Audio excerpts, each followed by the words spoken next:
Okay, so we've been wanting to do this for a while.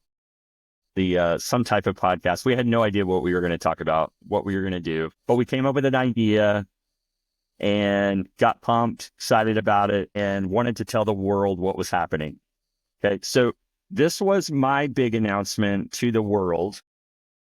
Drew Hopkins and I have talked for too long about it, and the time has finally come. Stay tuned for content from the Real Deal Landman Show is coming soon. And then I was clever enough to put like a couple of microphone emojis. That was clever. I really like that. No, adding the microphone emojis is that's honestly a game changer, and you really see some numbers. That bumps it up for sure. And I sent that to you ahead of time. I was like, hey, I'm going to put this out. What do you think? And you're like, that's cute. Yeah, that's good. Add more microphones is what I think I said. So now let's take a look at the Drew Hopkins announcement here. Do you want to read it or do you want me to read it? I mean, you're doing such a good job. Go ahead. Okay. So I don't know what my Drew Hopkins voice is. I'll have to figure that out.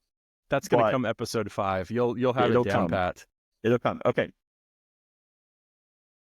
For years, I've always thought of myself and John Hamm, ... I don't know if doppelganger is the right word, but some might say identical twins separated at birth with the exact same level of devilishly handsomeness, sophistication, and sharp humor. I'll can't make an argument against any one of those yet. Okay, so you still stand by this? I still stand by it. Yeah, of course. Okay. Of course, I'll stand by it. In the same breath, all caps, I hear all the time how Jerris Johnson has always been compared to an aging, slightly less prone to outbursts version of the great actor Billy Bob Thornton. And I mean, to be fair, you and I have been on the speaking circuit for a long time, and we talked to a lot of different people, and there has been many comparisons along the way of you to the aging, slightly less prone to outbursts. Like, I've heard it right before I go on. People are like, did you know Jerris is in the other room? Another outburst from that guy. And I'm like, I know. Aging poorly. That's the other thing I always say. But please go on, please. Yeah. Aging poorly is good. As soon as I turn on the microphone, this I'm like, oh, I did the same thing. Like, and I mean, I don't want to take away from this absolutely just knockout of a post that you're reading, but yes, because we're not done. It continues. Go ahead and hit that, and then we'll go into a couple of these things. Imagine to our surprise when these two basic mirror images. So yeah. Basic mirror images of ourselves signed on to star in Paramount Plus's new show, Landman. Jerris called me up, and after his normal outburst, suggested that we put on a weekly podcast to talk the show, life, Landman at work, and so much more. Being John Hammish, again, this is Drew reading, writing, speaking. Being John Hammish, I cut a couple of good singers and chuckled as I checked out my hair in the nearest mirror, and we had dreamed. The Real Deal Landman Show was born. It was born right there. So just as proof to the audience, what were some of those awesome zingers that you threw at me? You know, there were so many of them. I don't want to narrow it down just to one or two. I feel like every time we talk, I feel like we have some pretty good diatribe back and forth, and it's always interesting.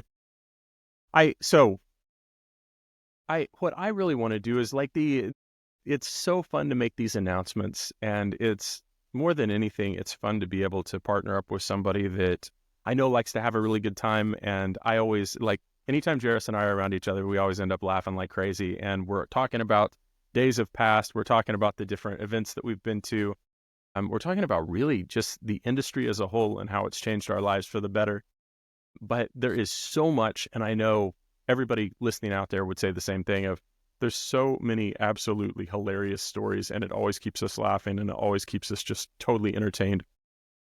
We were at a We were at a convention where were we? Where were we talking about this? And it was like spur of the moment that you were getting ready to go on, and you just walked up and you were like, "Hey, I honestly think we need to do a podcast." Was that was That that was the Pittsburgh or was that? NALTA conference in Houston. Okay. Yeah, and I mean, it's stuff like that of where it's just kind of spur of the moment, but we both have been thinking about different things for a long time, and we've had so many wonderful conversations. Why not just bring those out and bring others involved to be able to be interviewed as well? And I think that's going to be the thing that I'm going to enjoy most out of this. The Landman Show is a perfect opportunity. I don't think there's anybody else in the industry that has even had that bright idea to put together a podcast for that. I mean, I can't think of one or six. There's probably six, if we're being honest, right? So We'll have some copycats. wait, I mean, we might be the copycat if we're being honest. But the main thing is, I think ours can be completely different, and I think it can be very unique because of the experiences that we both have. And the thing that I wanted to do right off the bat, this isn't a show where we're reviewing episode one or really talking about episode one. We might talk about the trailers here in a couple minutes, but for the people that don't know myself or they don't know Jerris, I mean, I think that's one of the things that you and I had bonded over the most. Can you kind of give a little bit of background of yourself, like who Jerris Johnson is and how you got into the energy industry? Man, if I do that, I will go so long-winded. This thing will take forever. So how about this? Grill me Okay. with some short Q&A that I can Okay, answer. let's do short Q&A. Okay, I like that. So let's go with where'd you grow up?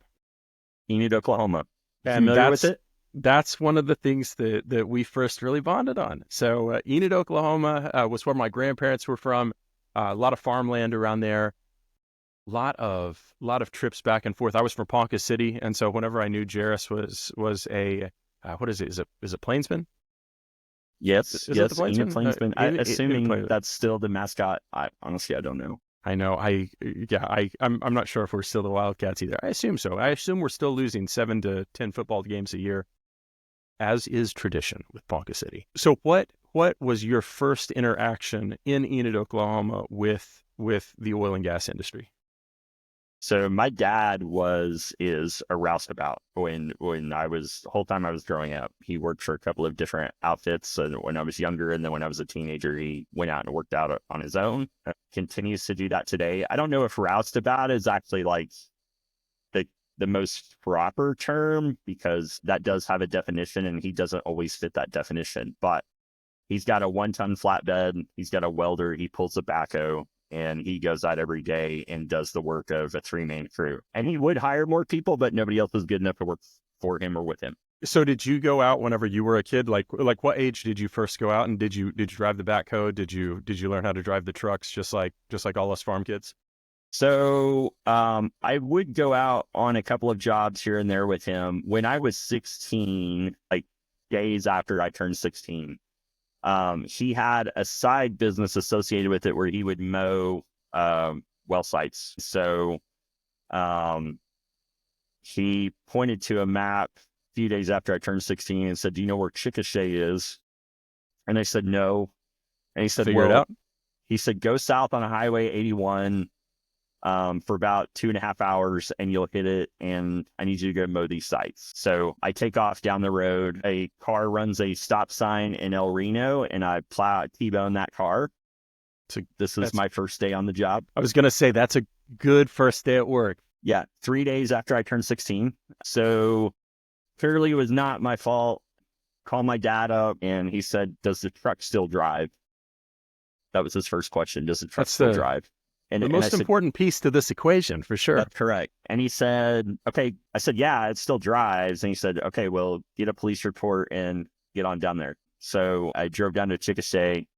I had never successfully backed the tractor off the trailer by myself before. So this was going to be my first run at backing that out. And so that was my first like solo oil and gas job. And that entire summer was disastrous. Like And my manual labor experiences have continued that way, even through adulthood. I'm not afraid of work, but I am a massive, massive klutz. I'm terrible. I'm super uncoordinated. I have the strength of a 10-year-old. I mean, it's bad when I try to go out and do that type of work. Is too funny. But I mean, you kind of caught a bug, I guess, and just it being in the family, like probably being able to continue to see it and everything that made you want to pursue this as a career, I guess, right? So yeah, I mean, so when I would get home at night and just covered in dirt and dust after sitting on a tractor for 12 hours in the open sun, I'd walk in and he'd, had to go, and I'd give a quick report of what I got done that day. And then he'd say, "Are you going to go to college?" I'd say, yeah, I'm going to go.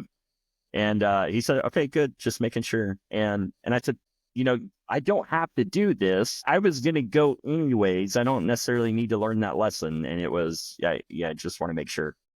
So yeah, I was the first person in my family to go to college out of high school, and I had no idea what I was going to study. And I had a friend whose dad was a geologist, and clearly he didn't think I was going to be smart enough to be a geologist. And so he said, "Well, you might make a good landman.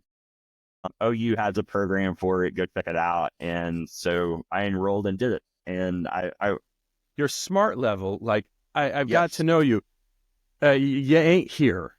it's I mean, not. you're right here. So let me tell you what's right here. That's landman, baby. Yeah, That's yeah, yeah. that's the sweet spot. So there's the three pillars, right? I mean, there's lots of functions and jobs, but the Right. three main pillars are engineering, geology, and land. He didn't even bring up engineering because like that's not even in the equation. You don't want anything to do with this. Yeah. You're going to be much better off not even And attempting. I knew he was a geologist, but he would not offer the option of geology as something that I could do. It was just something that existed. No, It, for it, me, it was, I think, out of all these jobs, landman is probably your this is intelligence and skill level. welcome to your wheelhouse. That is Yes, too this is where you funny. live. You live right here. Well, and so fast forwarding, going through college and everything, the first time that you and I met was Chesapeake Energy back Yep. in what year? You were there for what year to what year? Did two stints, which is Okay. probably a story for another day, but I did two stints. I did '06 to '08, and then I did 2011 to the end of 2014. Okay. And I was '04 until 17. So, or '05 until 17. That was a long Yeah, time you were ago. like born there, and I then just was. No, I yeah. really was. Yeah, I was born there. I was in the nursery there for a while. The nursery being the record center, and man, like so many stinking stories. That's one of the things that we want to get to on this podcast is some of the things that we remember and some of the things that I think you will find very fun and entertaining. And it's amazing that a lot of this stuff hasn't been talked about until now, kind of on an open forum. So Yeah, Jerris was like, what do we want to put out there? What can we put out there? And I was like, oh, it's all fine. It's all good. We're yeah, we're yeah, yeah. we're past the point of no return. Sure.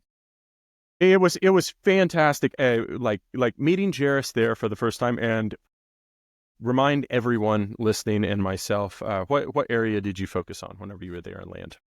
So I did Permian the first time. I did Permian the second time, and then was part of the team that sold Chesapeake's Permian assets, which I'm sure it wasn't long before they wished they hadn't done that. And then after Chesapeake sold, then I worked the Eagleford for a stint. That's awesome. And I can't remember exactly where in there that you and I like our paths crossed kind of for the first time, but I remember like looking at the land department and like I haven't even talked about like my background and everything, but I always number one, I was probably in that same vein of where the mentors and everything that I had of I grew up Ponca City, Oklahoma, like we said. Let me do like the 2-second version Yeah. of getting where we are. Ponca City, Oklahoma, both of my parents were teachers. Dad was a ninth grade Oklahoma and American history teacher. He's 85 right now. He's absolutely still just sharp as a tack, can pull pieces, preambles of the Constitution. He can pull anything to the letter, and it's so fun to talk to him about that.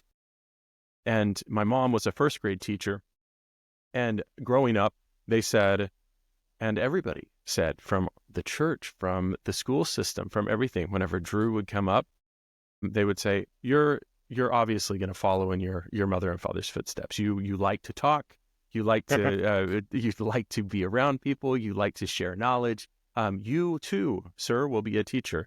And just like when everybody tells you this is what you're going to do, or this is the direction that you have to take, I wanted absolutely nothing to do with that. Now I teach oil and gas, classes at different. I teach OCU as an adjunct professor used to be for the Energy and Legal Studies program.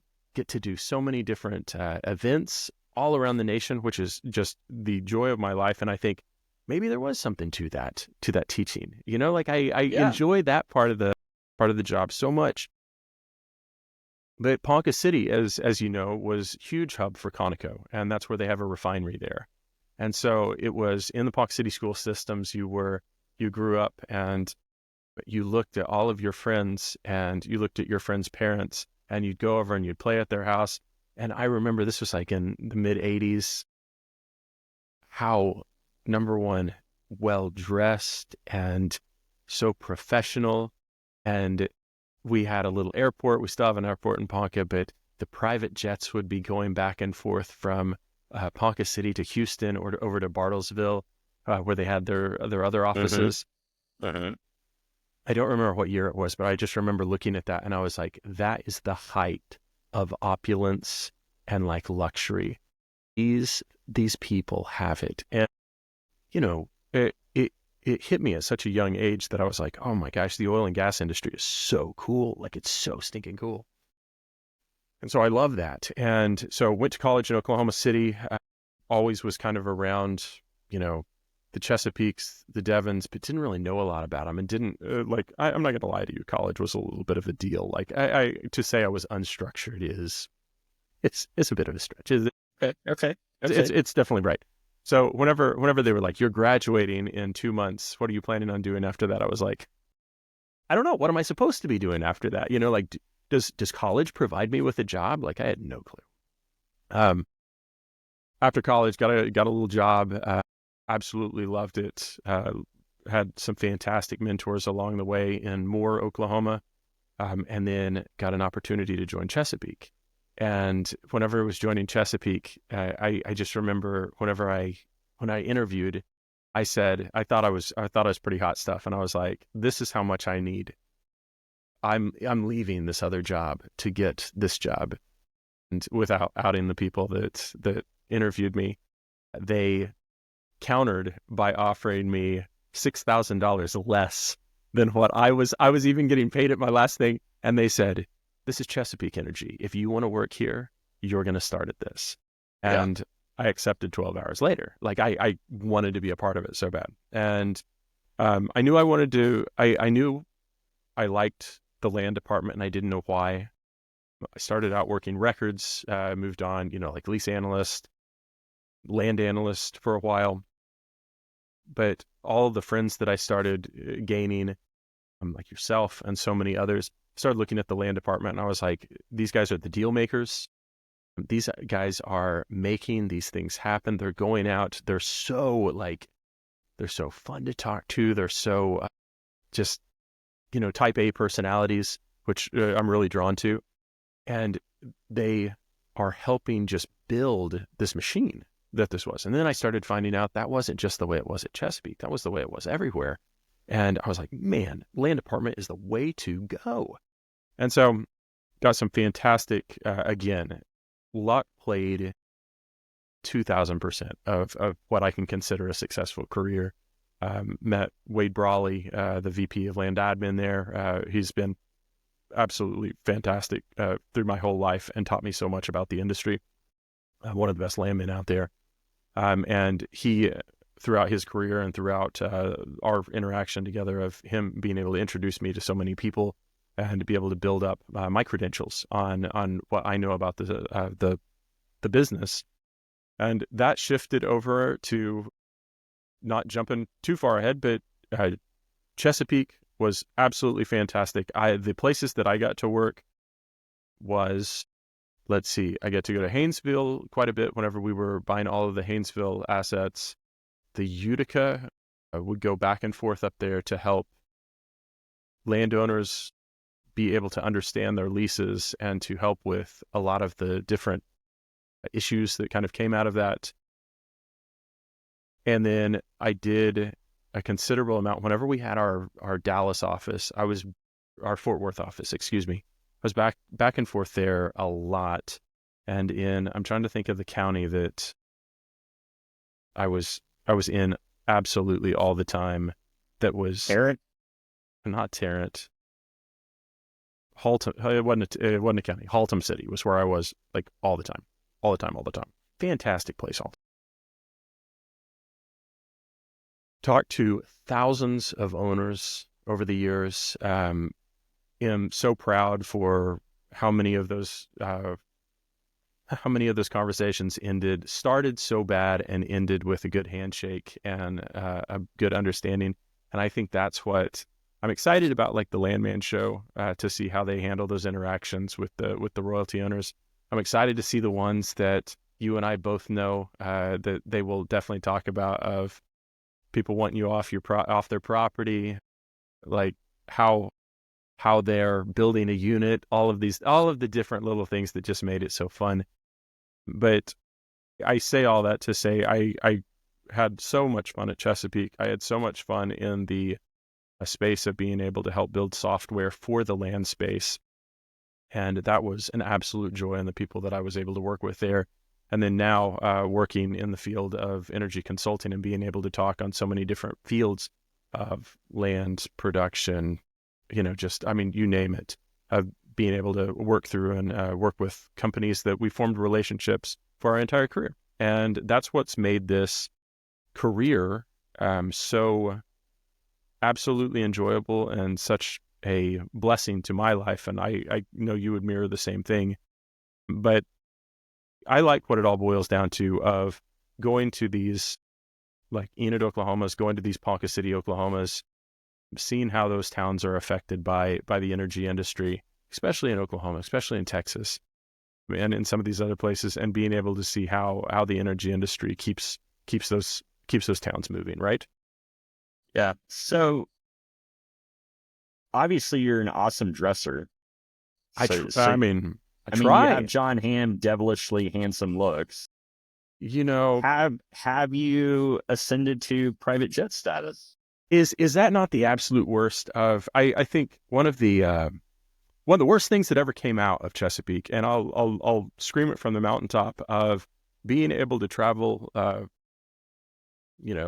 was it? Towanda, Pennsylvania, Elmira, New York, some of those places, and even down to Fort Worth every once in a while, Charleston, West Virginia, or Charleston, right? That's where we go, I think, every once in a while. Yeah. Go out there on the PJ. That's what we called it. You guys want to go get on the PJ this afternoon? It was getting spoiled. I started Chesapeake at, I think, 23 years old, and I think I was in my late 20s. The first couple times I got to be a part of that, and then it became a little bit more commonplace of where I get to go up and travel a lot. And for a 27, 28-year-older, early 30s, who started thinking that this was how life was going to be for the rest of the run, of, oh yeah, like I can just go out and somebody takes my keys and parks my car in a hangar, and I jump on this jet and don't have to go through TSA, and jump right on and get off, and a car's waiting for me, and turn around and do the exact same thing on the way home. Now I can tell you the amount of bitterness and anger of standing in the B position at Hobby Airport waiting for my Southwest flight that is 42 minutes delayed. I don't know if the camera picks up all the gray that's in the beard or the thinning of the hair, but It does. Thank you. That B37 position, after going through those years of jumping on that private jet, they came about a lot quicker because of that. Drew, I know that for the most part, we want to be able to keep this podcast pretty light. Right. Oh, and we don't want to be diving into trauma. However, that's right. I do have to one up you, and I'm hoping I can get through this without getting choked up. Yeah. No, take your. But last week I was in a similar situation, but I was in the C group. Ooh, Yeah. I don't even know what that is. I'm gonna. You say C group, I have no clue of what that is. So engineers get A group, geologists get C group, landmen get C group. That's right. No, I understand. I understand the transition of how everything's changed. Your job, my job, it keeps us flying pretty regularly. But man, there's some certain things that you definitely miss, and certain things that I will remember for the rest of my life that were absolutely I should have had no I've had no part. I shouldn't have been able to sniff some of the beautiful things that were afforded to me because of the connections that were made, the people that I knew, and the wonderful company that I worked with also. So, yeah, C Group it's a tough pill to swallow, buddy. So you've had an amazing career, and actually, like, far more interesting than what my career has been. Which begs the question: there's a Landman Club. Uh-huh. And I've been a card carrying member of the Landman Club for a while. I thought you were, but somehow now I'm getting notifications that I need to sponsor you to be a member of the Landman.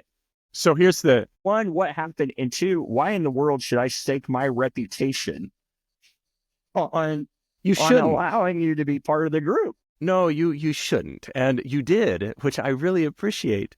No, that was one of the things where within Chesapeake, of course, you go through the process, be able to get registered, get certified, and got all that going on, running through the mix, renewing every year as we do with everything. It was just on repeat.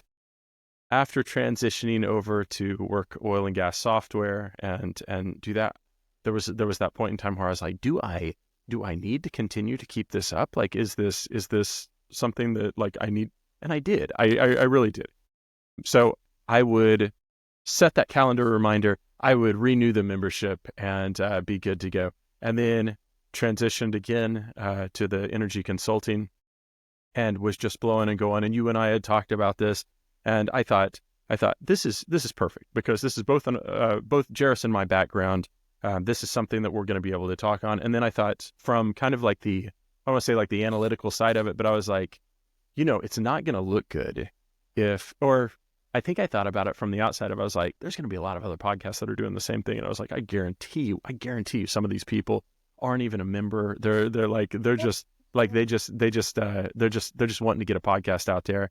And I was like, thank goodness that Jerris and I are card carrying, flag waving, just members. and then I thought, I haven't seen that email come through for a while. When was the last time that I actually updated? And so I emailed my absolutely fantastic contact there, and I was just like, hey, I may have let this lapse by like I don't know, a month or two. Can I just go ahead and send a check over? And she was like, the last time you paid was like 3 years ago. So yeah, we need to go through a bit of a process this time, which I'm thankful to you. I'm thankful to her, and I'm thankful for the whole thing to get me at least a little bit of validation here.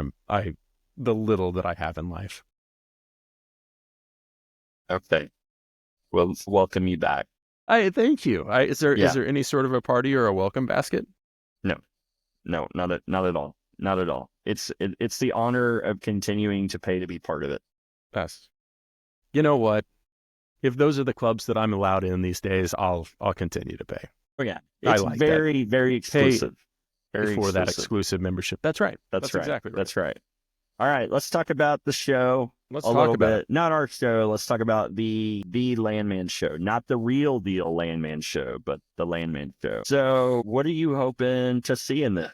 Well, so before we got on here, we don't have an episode to review or to analyze and go through and nitpick every little thing that we see, and we're like, and we don't want to do that anyways. I don't want to. The fun stuff. Exactly. The things that I looked at the trailers and everything, like everybody has. I love like where you've got the Billy Bob Thornton under you, I got the John Hamm under me. I love both of those guys. I mean, if you look back, John Hamm, Fletch, Mad Men, Fargo, if you saw that on FX, he's amazing. Like he's absolutely amazing. He's a fantastic actor. I'm a sucker for the guys like that had the really really sharp comedic timing, and he's got it. Like he is just absolutely hilarious at a moment's notice. And so I think that obviously it'll be a serious show, but I'm hoping for a little bit of that humor thrown in. And then what better person? I think John's name in the show is Monty Miller. Man, And that is oil bearing if I have ever heard that's it. hardcore. Like I feel like I know a very similar landman name that they may have stolen from, and that might need to reach out and I don't know, to Paramount and get some sort of a cut. Can we do that? We'll set it up. Billy Bob Thornton, another one of my absolute favorites. I mean, again, Sling Blade, small part in Tombstone, but one of the funniest parts, I think, awesome in Friday Night Lights too. And again, the comedic timing that he's got is so stinking funny. Like he is so funny. So I know this isn't a comedy. I know it's not a comedy. I know everybody's looking at it for like I almost feel like the oil and gas industry is overanalyzing something because we're so excited to have like a show that we can like relate to, but like feel like we're a part of. And I am also super excited for those episodes where it's like completely off base, that is completely just, off the rails, that, is going to be a lot of fun to talk about just because we're like, oh yeah, we totally saw that. Totally saw that too. So it's going to be pretty good. The one thing that I will say, the trailers looked awesome. It looked like they had, problems with land ownership. They're butting heads. They've got everything from the banks that they're working with. Looks like almost the mafia-esque, portions that are going to keep it very interesting. The field work he's talking about, that being so dangerous, and that's going to be really exciting. One of the lines that I think he said, that Thornton said, and Thornton's name is Tommy Norris. That sounds like that's they did the research too. I know maybe Okay. 20. I know maybe 22 Tommy Norrises that work in the field at this point. Yep. So, Okay. but one of the things they said was this town totally relies on the oil and gas industry, and that was the part that we kind of talked about a little bit earlier, right? I was saying there's so many towns, and you drive West Texas, you go through all these places. The perfect example is Ponca City, Oklahoma. That town was oil and gas and still is to a point, but in right around 2000, they decided to make the decision to move all of kind of the corporate work to Bartlesville or to Houston. And it was a mass exodus of all of those families where I talked about earlier on, of saying, looking up to all of my friends' families and being like, oh my gosh, this is the height of luxury. Well, in one fell swoop in a 4-month span, I would say 30% of your population, 20% probably more realistically, of your population that were doing pretty well are now no longer in that town. And to see the difference that made it's jarring. And even this many years later, And so when I hear them talk about that, I think that's a unique angle to take of how much a town is reliant on the industry. And, we'll see how it plays out. What are you thinking? So I'll admit this, I've never watched a Taylor Sheridan show. So this is going to be my first experience with that. The trailers have been entertaining, I will say. So they've got a poster for the show that was floating around social media, and it's a pumping unit that is engulfed in flames, billowing black smoke into the air, and it's got the Landman title under it. So being the smart aleck that I am, I posted the picture and I asked the question, or I made the post. I said, a question that has never come up in a Landman job interview. So how many burning pumping units have you encountered? And so wanted to share some of the comments that we got from that. We don't have anything like fan mail yet. If you think we're going to get fan mail from this, I think that kind of goes along with our thing of what We group. set up an email address so we could get fan mail. I'm going to get renewals on my home insurance in that, and like what's Your what's the car other? warranty has expired. My warranty has expired, and my Kohl's. I have Kohl's cash that I need to spend. That's the There other you thing. go. Yeah. Well, if you are interested, it's show@reallandman.com. I'm sorry, show@realdeallandman.com. Okay, so here's some of the comments that we got. William Phillips, a land supervisor, said it'd be a pretty boring TV series if it's about actual landman work. Let's see. Christopher Shannon, a JD and CPL, said, I'm going to have to watch it to explain to all my non-industry friends why I am nothing like Billy Bob. I like that. Yeah, very accurate. They said, well, it's hard to put an exact number on it. After a while, they all seem to blur together. In terms of how many burning pumping units he has encountered in his job. Yeah, That's a good one. That's a good one. Let's see here. What's another one? And actually, somebody, like some technical people smarter than us, said, look at the photo carefully. It's not the well that is on fire. It looks like the motor burned up. So it's not necessarily like the well is on fire. It was a gearbox issue or something like that. God, I like Anyways, that. that was a lot of fun, like seeing people's different thoughts about, just I getting didn't kind even, of a glimpse in terms of what people are expecting. I didn't even think about that, but that is going to be super fun though, isn't it? Because we have so many like people that are technical and they understand like what's going on. Like, okay, so what do we know is 1,000% going to happen? Like 1,000% going to happen in the show. Where am I putting the money down and how much? Of they're drilling on a rig, and either they're going to have pipe break, disconnect. They're going to have like a blowout. Blowout, of course. A million. And I want to like, I'll probably be wrong. I think it's going to go down as like the crew and like the rigging crew and everything are going to be like the most inept rigging crew that's ever been shown. And it's going to be like this successful company, but we might get like, shots of like 10 different wells throughout the course of the first season. And there's going to be like there's going to be disasters on like every one of them. I feel like, I feel this isn't like a walk down, like have two hands on the ladder and like 3 points of connection, or walking down the stairs with like a hand holding. People are going to be running around. That's the thing that I think isn't going to be rooted in reality too much. I think it's going to anger a lot of people from the field because of that. Insurance rates for legitimate companies are going to skyrocket from adjusters and like quote analysts or risk management people are going to watch the show. I had no idea that it was necessary for a landman to wear his flame retardant jacket to work every day. Clearly, this is a very dangerous profession. Well, you weren't working at Chesapeake, I guess, in the same year as I was. That was 100% all of us for a while of flame retardant jackets every day. So, it must have been in that window when I wasn't there. It 100% was like 2 months before you came back. I think we dropped that policy. Okay. All right, man, let's wrap this up. And you can think on this for a second if you need to. So who is a mentor or somebody that you would look to that has helped you become the John Hamm that you are today? So I already mentioned Wade Brawley. He's just a staple in the land and the land admin community for absolutely just years. And he's at every event.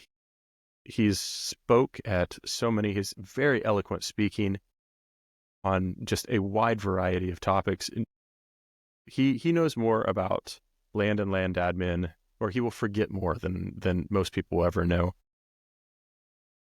Looking back and looking at the land contacts that I've got now, because of the Chesapeake connection and because of just being able to go out to Houston, to Denver, to Midland, I'm going to be really honest. Like, I could take the next 30 to 40 minutes of just listing off different people that have made like a profound impact, and I love it. Like, I absolutely love it. It's always the easiest group to go in to a company that you don't know, and to walk in and be like, hey, Drew Hopkins, does one of your landmen or does your land manager or VP of land or whatever have a few minutes just to talk?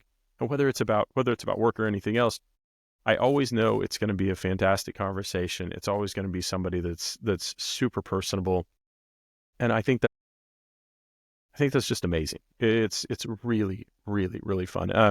I will probably have way more that I want to talk about, like people wise, throughout the next episodes that we do. But just know, if you and I have had interaction in the past in these different land roles, I have been absolutely the fortunate one to be able to glean anything that I learned from you. So there's so many people out there that I'm thankful for. Nice. How about yourself? Nice. Yeah, so I will same story, in terms of so many different people. So I was digging to the back of my brain trying to think of maybe a specific story or event, and I'll take advantage of this opportunity to name drop a little bit. So for those who are active in this business, will know the name Ted Collins Jr. And during one of my stints at Chesapeake working the Permian, we had Ted Collins as a partner in one of our projects, and it came out to where I needed to go to Midland and meet with him. And they took me into the conference room, and me and one or two of his other business partners were there, and said, asked me some questions about the project as to what was going on. And I answered those. And then I said, hey, I just got to ask you, like, you're a man of amazing reputation. You've built so much for yourself. I just got to ask, how did you do it? And that simple question of how did you do it turned into an hour, like, mini seminar of all the things that he had done in his career that brought him to the point to where he was. I don't remember everything clearly in terms of what he said, but just knowing that he was the person who he was and had the experiences that he had had and the wealth that he had, that he would take time for a 20-something-year-old landman and spend that time. And it was That's very awesome. evident as to how valuable that was, because once he wrapped up, he said, I'm sorry, but I really do have to go. And he walked out of the conference room, and his partner spun around his chair and he looked at me and he said, how did you do that? And I said, how did I do what? And he said, how did you get him to be focused and spend that much time with you? He said, I have to That's fight cool. daily for a couple minutes of his time for critical decisions. And he just spent an hour of, one-on-one conversation with you. And, he was joking somewhat, but it really painted the picture as to how valuable that was. And, something nearly 20 years later, I still remember. That's awesome, man. I mean, that's what it's all about, right? I don't want to forget Larry Kosho's another one that I absolutely love talking to. We need to have him on here. We need to have Larry on here. Like, Larry's Kosho would be amazing. When you were talking about that, like he's been one of the ones that I feel like every time I feel like I'm hoarding his time, whenever he has so many other people to talk to, and he's just such a popular guy, at all these events, and he has just such an incredible mind for that. But to go back to what you were saying, of to be able to do that, and to be able to, in your 20s, to be able to grab somebody and be able to pick their brain, it's so meaningful. And it goes back to that mentor relationship that I think we all talk about with any of our jobs. I didn't realize how quickly this would all go. And to look and to see, like, starting in like 2004 and it being 2024, 20 years like went by, and everybody watching or listening would probably say the exact same thing of, goes by so fast. And there's been so many times where I have been so fortunate of people that are younger than me asking me advice, and I thought, I'm not old enough to be able to give that. And then I was like, You what am I look old talking? enough. What am I talking about? I have a mirror. I can see what I look like. I know I'm old enough. But that is so true, and it's something that like I'm really trying to do a lot more of at this point in my career, of being able to help people like they were in turn helping me, and I get so much joy out of that, and I know you do the same thing, and I think it's kind of one of the reasons too, right? Why we like going on these different speaking events, to be able to meet people, to be able to share what we've picked up along the way, and just really to be able to be that person that we were lucky enough to get to experience, as we were coming up in the business. Yep. Well, buckle up, Buttercup. Got some good Buckle. times ahead. I'm excited, Jerris, and for anyone that's listening, anybody that's stuck with us for these 46 minutes, we really appreciate it. And we are new to this. We're going to make some mistakes, but we're also going to, I hope, tell some pretty fun stories. We're going to review something that's looks like it's going to be really enjoyable for us, but mostly we're just going to talk about this business that we love, and we want to hear from you too. So reach out to us, connect with us, and we'll see you on the next episode. All right. See ya. See ya.